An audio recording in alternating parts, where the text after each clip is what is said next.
네, 안녕하세요. 경비원 마스터입니다. 오랜만에 영상을 찍네요. 이번 영상부터 해가지고 조금 더 짧은 주기로 영상을 업로드 해볼 계획입니다. 많은 관심 부탁드립니다. 지난 영상에서 경비 지도사를 이제 취득을 한 이후에 취업 후 진로에 대한 내용 설명을 드렸었는데요. 이번 영상에서는 그 중에서 회사로 취업하는 거에 대한 좀 더 디테일한 말씀을 드리고자 합니다. 내가 경비지도사 합격을 했는데 회사 취업에 관심이 있다라고 하시는 분들은 이번 영상 끝까지 시청해 주시면 감사드리겠습니다. 먼저 이번 영상에서 말씀드릴 회사란 이제 경비업체 그리고 시설관리업체 같은 그런 아웃소싱 업체를 의미를 해요. 여기에 취업한다는 거는 일단 본사 관리자로서 취업한다는 걸 의미를 하고요. 조금 더 자세히 설명드리면 회사 구조는 보통 이렇습니다. 일단 본사와 현장이 나눠져 있고, 본사에는 대표이사부터 이제 각 본부의 본부장, 보통 임원급이죠. 그리고 그 밑에 팀장, 과장, 대리, 사원, 뭐 이런 식으로 이제 일반 회사 직급 체계로 되어 있고요. 그리고 현장을 가게 되면은 뭐 소장, 그리고 각 부서별 뭐 보안팀장, 미화팀장, 뭐 파트장이라고도 하고요. 그런 분들이 계시고, 그 밑에 미화팀원, 보안팀원, 뭐 이런 식으로 현장 직급이 또 체계가 있습니다. 이제 제가 말씀드리는 본사 관리자란 아까 말씀드렸던 본사의 사원급으로 취업하는 거를 의미를 합니다. 간혹 가다가 현장에 취업하는 것도 뭐 회사 취업 아니냐 이런 식으로 생각하시는 분들이 있는데, 하는 일이 좀 아예 다르기 때문에 이거는 구분을 해 주셔야 됩니다. 보통 시설경비원이라고 하면 현장에 이제 소장 아래, 그리고 그 보안팀장 밑에 보안팀 팀원을 의미한다고 보시면 될 것 같고요. 그러면은 이제 본사 관리자가 하는 일이 뭐냐라고 했을 때, 첫 번째로는 사업장 관리 업무를 하는 경우가 있고요. 그리고 두 번째로는 영업이랑 입찰만 전담으로 하는 그런 직군도 있습니다. 이렇게 두 개로 나눠지기도 하고, 이거를 하이브리드로 둘 다 시키는 회사도 있습니다. 먼저 사업장 관리 업무를 맡게 된다면은, 일단은 내가 경비 지도사가 있다 보니까 어딘가 사업장에 경비 지도사로서 선임이 될 거고, 그렇게 되면은 경비 지도사 본연의 업무가 있죠. 매월 순회 점검을 실시하고, 그 다음에 만약에 이제 그 회사 경영 지원팀에 상근 경비지도사가 없다면은 이제 관할서 지도점검 준비까지 해주셔야 되고, 그 밖에 뭐 허가사항 변경 신고라든지 아니면은 뭐 여러 가지 신고할 대관 그런 경찰청의 행정 처리 그런 것도 전담을 해주셔야 됩니다. 그리고 두 번째로는 이제 사업장 관리인데, 이거 같은 경우는 아까 말씀드렸던 현장에 그런 사업장이 있잖아요. 거기서 뭐 소장이라든지 아니면은 뭐 직급자라든지 그런 사람들을 응대를 하면서 그 사업장에서 매달 발생하는 비용도 처리를 해야 되고, 그 다음 손익 관리도 해야 되고, 그런 약간 회계적인 게 조금 들어간다고 보시면 돼요. 그리고 세 번째는 이제 발주처 관리인데, 발주처 같은 경우는 보통은 뭐 건물주라든지 아니면은 그 저희에게 도급을 주는 그런 도급인을 의미를 합니다. 그래서 발주처에서 만약에 뭔가 관리가 잘 안 되고 있다, 뭐 이런 식으로 클레임을 걸 수가 있거든요. 그러면은 이제 또 발주처 찾아가서 미팅도 하고, 저희가 이런 거는 시정하겠습니다, 뭐 이런 얘기도 하고, 그리고 뭐 보고서 같은 것도 준비를 하고요. 그러니까 예를 들면 뭐 발주처에서 이런 시설 경비 운영에 대한 뭐 계획서라든지 아니면은 뭐 스케줄표를 달라 그러면은 정리해서 또 보내줘야 되고, 그리고 매달 이제 비용 정산을 위한 청구 내역서 뭐 이런 것도 보내줘야 되고요. 그리고 이제 네 번째가 좀 전에 말씀드렸던 그런 사업장별 비용 정산과, 그 다음에 내가 속해 있는 회사의 뭐 마감, 전표 처리라든지 아니면은 그 달에 뭐 법인카드를 얼마나 썼고, 또 사업장에서도 법인카드가 있는 경우에는 그런 법인카드 비용이 얼마나 나왔고, 그리고 사업장별로 소모품이 얼마나 나왔는지, 그래서 그런 것들을 이제 정리해가지고 마감 처리하는 업무도 합니다. 그리고 다섯 번째는 직원의 입퇴사 관리도 하고요. 그래서 내가 관리하는 사업장에 뭐 이번 달에 입사 몇 명이고 퇴사 몇 명이고 뭐 그런 것들 관리를 해줍니다. 그리고 여섯 번째가 현장에 이제 또 노무 이슈도 처리를 해줘야 돼요. 왜냐면은 보통은 이제 소장한테 다 맡겨놓으면은 또 사고가 나거든요. 그러다 보니까 노무 이슈가 생겼을 때 소장님이 처리 못하는 그런 부분을 또 본사에서 담당해야 되는 부분이 일정 부분 발생을 합니다. 그리고 마지막으로는 뭐 여러 가지 행정 업무가 또 그때그때 요청하는 게 있겠죠. 네, 이런 일들을 사업장 관리 업무를 하다 보면 합니다. 제가 지금까지 설명드린 게 한 사업장에서 발생하는 일들이에요. 근데 보통은 회사에 취업을 하시면은 본사 담당자들이 사업장을 적게는 5개에서 10개고 많게는 10개에서 20개 정도 담당을 합니다. 그렇게 되면 이제 하루 일정이 보통 오전에 출근을 해서 지도사 업무를 해야 되니까 사업장 가서 수행 점검을 하고 사인 받아야겠죠. 그리고 빨리 본사로 복귀를 해서 이번 아까 제가 말씀드렸던 그런 나머지 업무를 쌓여 있는 거를 처리를 해야 돼요. 그러다 보면은 시간 가는 줄도 모르거든요. 금방 퇴근 시간이 됩니다. 그런데 이제 사실 퇴근 시간 안에 못 끝내는 일들이 좀 점점 더 많아지고, 그렇게 되면은 거의 매일 야근을 하게 되는 그런 사이클로 들어가게 됩니다.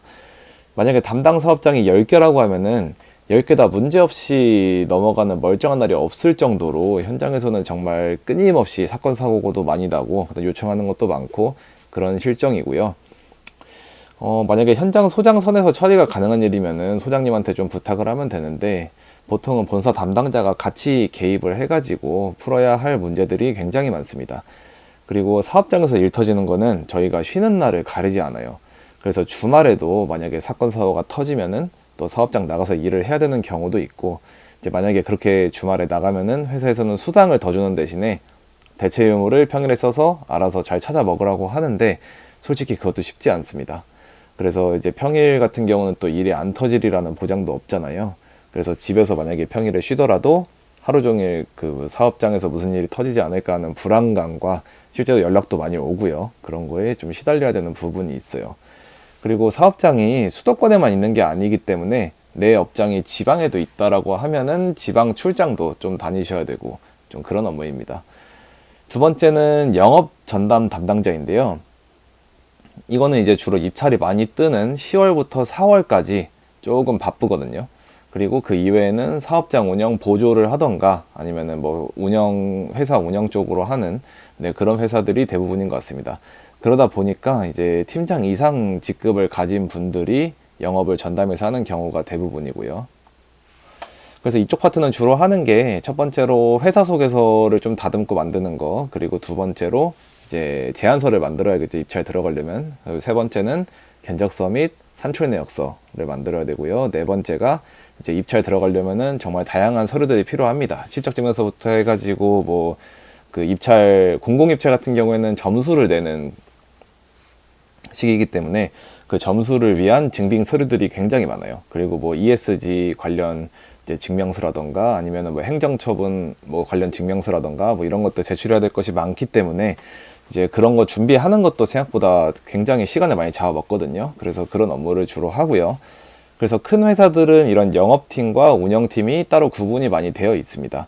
왜냐하면 영업팀이 이제 10월에서 4월까지 입찰만 하는 게 아니고, 회사 규모가 좀 크면은 평소에 수의 계약이나 소개권 아니면은 뭐 대기업이다 그러면은 계열사 물건들이 계속 들어오거든요. 그러면은 방금 말씀드렸던 그런 업무들을 이제 평소에도 계속 할 수 있기 때문에, 그래서 좀 큰 기업의 영업 전담으로 가시면은 좀 일이 또 바쁘다, 그렇게 말씀을 드리는 거고요. 위 업무들의 공통점은 일단은 PPT를 좀 잘 다뤄야 돼요. 그리고 남들 앞에서 발표를 잘 할 줄 알아야 됩니다. 이제 현장 설명회도 많이 다니게 되고, 그리고 이제 마지막 절차에 PT를 하는 절차가 보통은 다 있는데, 적게는 10명, 많게는 또 한 100명, 뭐 이렇게 사업장 담당자별로 다 온다고 치면은 100명 앞에서 PT를 해야 되는데, 이제 만약에 내가 발표에 좀 자신이 없다라고 하면은 이런 게 좀 쉽지 않겠죠. 그리고 어쨌든 이 업계도 나이가 좀 중요하다 보니까, 그래서 본부장이나 팀장급이 좀 많은 것 같아요. 젊은 사람이 앞에서 PT 한다 그러면은 또 조금 모한 그런 게 있기 때문에, 그래서 이런 업무도 있다라는 거를 참고하시면 될 것 같고, 가장 큰 문제가 아까 말씀드렸던 둘 다는 이 하이브리드형입니다. 하이브리드형 같은 경우는 진짜 사람이 좀 갈려 나가는데, 출근해서는 현장 관련 업무 처리하기도 바쁜데 이제 퇴근하고 집에 와서 제안서도 하고 견적도 하고 입찰 준비도 하고, 그러면은 거의 그냥 24시간 풀가동해서 일을 한다고 보시면 될 것 같아요. 그리고 영업 압박은 영업 압박대로 있고요. 그래서 사실은 이 업계 자체가 장기 근속자가 그렇게 많지가 않습니다. 근데 이제 그럼에도 불구하고 경비 지도사가 회사를 이렇게 취업을 해서 빡세게 일했을 때 뭐 장점이 뭐가 있으니까 그래도 사람들이 버티고, 고인물들이 나름 있어요, 이 업계에도. 그분들은 뭘 보고 이렇게 일을 하냐라고 했을 때, 첫 번째로 만약에 내가 능력이 좋아서 살아남는다면은 나름의 대기업 계열사 쪽으로 입사한 다음에 고연봉이 가능합니다. 결국은 이게 시설 관리하는 회사도 대기업 계열사들이 존재를 하거든요. 뭐 좀 큰 회사, 특히나 이제 보험 쪽 회사 같은 경우는 자기네들 보험 지부들이 많잖아요. 그런 데를 보통 자기네 자회사나 계열사로 해가지고 시설 관리를 줍니다. 그런 쪽으로 이제 가시면은 영업도 어느 정도 좀 쉬워지고, 그리고 연봉도 고연봉 받으시는 게 가능해요. 그런 곳에 이제 팀장 이상으로 가면은 뭐 연봉 1억 넘게 받으시는 분도 저는 실제로 봤습니다. 그래서 나이가 좀 젊으신 분 중에 회사 생활을 하면서 뭐 승진을 차곡차곡 해가지고 내가 본부장 한번 달아보고 나중에 진짜 좀 요즘에 좀 핫하잖아요. 그 대기업의 김부장, 서울의 자가, 그 이야기가 좀 핫한데, 그런 것처럼 내가 회사에서 뭐 부장도 해보고 싶고 임원도 해보고 싶고 약간 그렇게 해보고 싶은 분이면은 저는 이쪽 업계를 한번 유심히 보시고 기회가 되면 도전 한번 해보시는 걸 추천드립니다. 솔직히 경비지도사 본연의 업무만 한다고 하면은 뭐 아시겠지만 승진해서 연봉을 올리는 거는 거의 불가능에 가까워요. 그냥 현장당 건 바이 건 페이를 받을 수밖에 없고, 그리고 법적으로 인접지까지 해서 200명으로 제한이 묶여있기 때문에 200명 이상 되는 거에 대해서는 더 이상 페이를 받을 수가 없잖아요. 그래서 상방이 좀 정해져 있는 편이지만 어쨌든 이렇게 회사 생활을 하시면은 승진을 통해서 직급을 차곡차곡 쌓아가는 과정에서 연봉 상승이 일어난다. 그리고 뭐 초봉은 좀 낮아 보일 수 있는데 결국은 이 업계도 대리랑 과장급 정도 가면은 그래도 연봉 5천 이상은 웬만하면 다 받는 것 같아요. 좀 큰 기업 잘 가신다면. 중견기업만 가도 그 정도는 주는 것 같습니다. 그래서 어쨌든 내가 그 정도 연봉을 좀 희망을 하고 승진도 해서 좀 사회적 지위도 누리고 싶다. 그러면은 회사 생활 노려볼 만하다고 할 수 있어요. 대신에 일은 좀 빡세겠죠. 그리고 두 번째는 그 사람 성향에 관한 문제인데요. 내가 만약에 사람들 만나는 거 엄청 좋아하고 누가 앞에서 발표하는 것도 좋아하고, 그리고 매일같이 새로운 현장 가서 사람 만나고, 뭐 출장도 잦거든요. 지방에 현장이 있거나 입찰 시즌에 예를 들어서 뭐 저기 강원도에 있는 현장이 어디가 떴다. 그러면 강원도 가서 이제 현장 설명에 참석하고 거기서 1박 하면서 미팅도 하고 그러는 거거든요. 그러면 이제 약간 여행 느낌도 좀 날 수 있고, 약간 그런 식으로 내가 좀 여기저기 다니는 거랑 그 다음에 사람 만나는 거 좋아한다. 그러면은 또 이 업이 잘 맞을 수 있어요. 또 그리고 그렇게 매일 다른 현장 가서 사람들 만나고 그러면은 거기서 또 발생하는 그런 시너지 같은 게 있을 수가 있거든요. 그리고 경험도 좀 다양하게 쌓을 수 있고요. 그리고 그런 현장 설명에 가면은 다양한 업체 담당자들이 다 한 군데에 와요. 그러면은 보통은 거기서 명함도 좀 교환하고 소개도 하고 하다 보면은 또 스카우트 제의도 받을 수 있고, 그런 여러 가지 길들이 있기 때문에 그런 거에 재미가 느끼실 분들은 또 회사 생활 하는 것도 나쁘지 않다라고 생각을 합니다. 그러면은 이제 이런 의문이 들 수가 있거든요. 그럼 경비지도사 일만 하는 회사 직원은 없냐? 이렇게 물어보실 수가 있는데, 그게 바로 이제 제가 앞전 영상에서 말씀드렸던 상근지도사입니다. 근데 보통 규모가 작거나 영세하거나 중견기업 이하 정도 되는 업체에서는 이 상근지도사라는 개념이 잘 없어요. 그냥 아까 말씀드렸지만 본사 담당자한테 지도사가 있는 본사 담당자한테 그냥 너가 다 이 업무까지 해라 이렇게 맡기거나, 아니면은 뭐 연봉을 조금 주고 뭐 한 200초 뭐 이렇게 100만 원 정도 주고 이제 평소에 그 순회 점검 돌다가 그 점검 있는 날에만 와서 점검 받아주세요. 이런 식으로 운영을 하는 경우가 대부분이고요. 그리고 이제 만약에 회사 내에 전국에 사업소가 하나씩 있는 거예요. 권역별로. 뭐 충청에 사업소 몇 개 있고 강원도에 몇 개 있고 호남에 몇 개 있고 이런 경우가 있거든요. 이제 그런 큰 업체 같은 경우에는 관리하는 경비원만 몇천 명 단위의 회사가 있어요. 이런 경우에는 아예 이 경비원만 담당하는 지도사를 경영지원 본부 소속으로 채용을 해서 이제 데리고 있는데, 이분들이 하는 일은 아까 전에 사업소가 여러 개 있다고 했잖아요. 그러면은 그 사업소별로 비상근 지도사가 다 걸려 있거든요. 그러면 이제 그 지도사 관리, 이분들의 계약부터 해가지고 급여도 내보내야 되고, 그리고 매월 순회 점검은 잘 다니고 계신지 뭐 이런 것도 확인을 해야 되기 때문에 뭐 그런 것들 관리를 또 시키고, 그리고 지도 점검 시즌에는 사업장이 많으니까 또 서류가 엄청 많겠죠. 준비해야 될 게. 그래서 그런 거 지도 점검 준비하고, 그런 전문 지도사님들도 계세요. 근데 그런 자리는 일단은 사실상 신입으로 들어가는 게 거의 불가능하고, 그리고 일단 거기 들어가신 분은 직무 만족도가 되게 높기 때문에 잘 그만두지도 않습니다. 그래서 자리가 잘 나지 않고, 어쩌다가 자리가 난다고 해도 보통은 회사 내에 있는 지도사를 거기 팀으로 옮기는 쪽으로 가지, 내가 뭐 어느 날 갑자기 지도사를 땄다고 해서 그런 큰 회사의 상근 지도사로 가기는 상식적으로 조금 무리가 있는 편이죠. 그래서 회사 생활을 하다가 또 운이 좋으면은 그쪽으로 넘어갈 수 있어요. 그래서 처음에 작은 기업에서 지도사로 좀 고생 좀 하다가 어느 정도 일이 익숙해졌다고 하면은 이제 좀 더 큰 회사로 이직을 해서 거기서 또 경험을 하다가 또 운이 좋으면은 경영지원팀 쪽이랑 잘 얘기돼서 그쪽으로 가서 상근 지도사 쪽으로 빠지는 그런 케이스도 제가 봤기 때문에 뭐 그런 식으로 잘 풀릴 수도 있는 거고요. 네, 그래서 오늘은 이제 회사 관리자의 업무에 대해서 조금 깊게 얘기를 해봤는데요.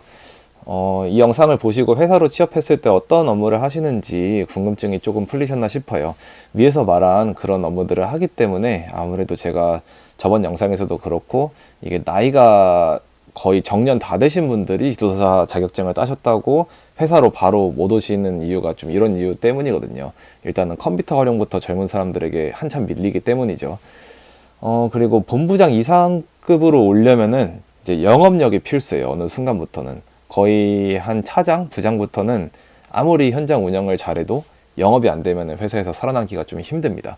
그렇기 때문에 오히려 이제 좀 정년이고 나이가 많으신데 내가 뭐 건물주나 아니면은 회사 다른 대표들이나 이렇게 아는 사람들이 많아서 내가 이 회사 들어갔을 때 그분들한테서 영업을 좀 가져올 수 있다. 그러면은 이제 직급자로 오실 가능성이 있는 거죠. 어차피 뭐 그런 입찰 서류라든지 뭐 운영은 그냥 아랫 사람들 맡기면 되니까. 네, 그래서 영업 파이프라인이 많으신 분들은 이렇게 회사 직급자 노려보실 가능성이 좀 있습니다. 아무튼 이번 영상은 여기까지고요. 궁금한 점이 있으시면은 댓글 부탁드립니다. 제가 그러면은 거기서 또 영상 찍을 만한 내용 있으면은 반영해가지고 다음 영상 올릴 수 있도록 하겠습니다. 감사합니다.